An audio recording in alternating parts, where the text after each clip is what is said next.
Hey everybody, it's York. Welcome back. I hope you're doing great wherever you are in the world. As things kind of evolved in Portugal the last few months and even the last few years, in having conversations with people that send messages, people that have commented, as well as our friends that are there, it got me thinking about just in general, when people are moving to a new country, or moving to another country, and whether that be moving back home or moving to the next stop, wherever that is. I was wondering if you, in your mindset and in your decision-making process with you, your family, whoever's going, do you have like a priority or kind of a list of priorities? And in your mind, what is the biggest priority that you're working with or working from, the biggest must-have or gotta-have when you're looking to move to a new country, or if that didn't work out for you, you're moving someplace else. So things that I was thinking of that people have talked about, and when I've had phone calls and conversations with people, some of the things that come to mind. I'd love to hear from you in the comments below what your thoughts are. But, a big thing, cost of living, of course. So how much are things going to cost in the new country? How far will my currency go? How much will my money go? Is there a tax treaty between the country I live in and the new country, so that way I'm not double taxed on certain things? How, especially for those of you that are more in your pension years or close to retirement, what do all of those things in your respective country, how are they taxed in the home country, how would they be taxed in the new country? And along the lines of cost of living is things like healthcare, trying to make a good decision on, what does the new country look like? Here's what I know what I'm getting in my current country. What am I going to get in the new country? It seems like it's a priority, but just wondering where that stacks up for you. Taxes as well, like I just alluded to, what does your liability look like between home country and new country? So that's all under the guise of cost of living. And it is something that comes up. I just wonder, is that your number one priority or not? Bureaucracy. So let's talk topic number 2. And specific, the immigration process. You're going to be moving to a new country. You're going to have to apply for some type of visa or resident status of some sort. Generally, you're going to be a temporary resident for a period of time. Before then, you can make a decision whether you wanted to be a permanent resident and or citizen. Depending on the country, that may or may not be allowed. But how much are the mechanisms, the immigration, the bureaucracy that you may be getting yourself into, is that your biggest priority and your biggest kind of concern as you're thinking about going someplace else?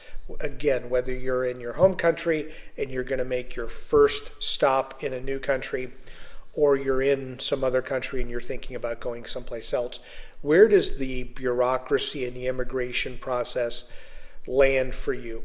The reason I ask that specifically is for many people moving, let's say, to Portugal, it was a priority, but it wasn't the priority. But based upon some of the mess that you found yourself in because of the immigration, for moving to the next country, it's become, priority number 1 for many of you. Next up, I wanted to ask about integration. Where in the list of priorities for you are things like learning the country's language, assimilating with the people, learning the culture, things like that, more than just eating the food? But where does that lie for you as far as the importance of knowing the language? And I don't mean fluent, but just knowing maybe a conversational level, and how much of a priority is that you want to be able to know or get immersed in the culture, Or is that not necessarily high on your priority list about you'll learn the language later, or maybe you don't feel like you need to? Maybe you're going to a country where your language is the new country's language, which then you don't have anything to learn. But learning the people and the culture, does that rank high for you or not so much?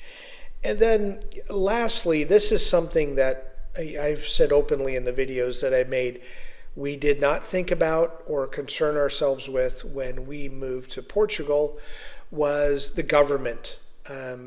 Let's say the social and political climate in a new country. Where does that rank for you on the country or countries that you're honing in on? For us, we didn't think much at all about what the political climate was like in Portugal or the social climate. The only thing that we knew was from what we read is that it's kind of off the radar when it comes to politics or something. There isn't like, at the time anyway, a lot of hairiness that was going on in 2017, 2018. I think there's probably some differences of opinion now of that, where again, it didn't cross our mind when we moved, but if we were to move again, and when we retire, if we decide to move someplace, it may not be our biggest priority that we think about, but it's certainly something that we're going to research, because we were a little naive and blind when we moved in 2019, that we probably, it's hard to know something before something happens. I don't think any of us are really Nostradamus in that respect, but having some understanding of what's going on politically, or maybe what's trending, and then maybe some social issues, what might be trending in a particular country, is helpful to know, and maybe a part of your priority tree when you're making decisions on where you're going to go.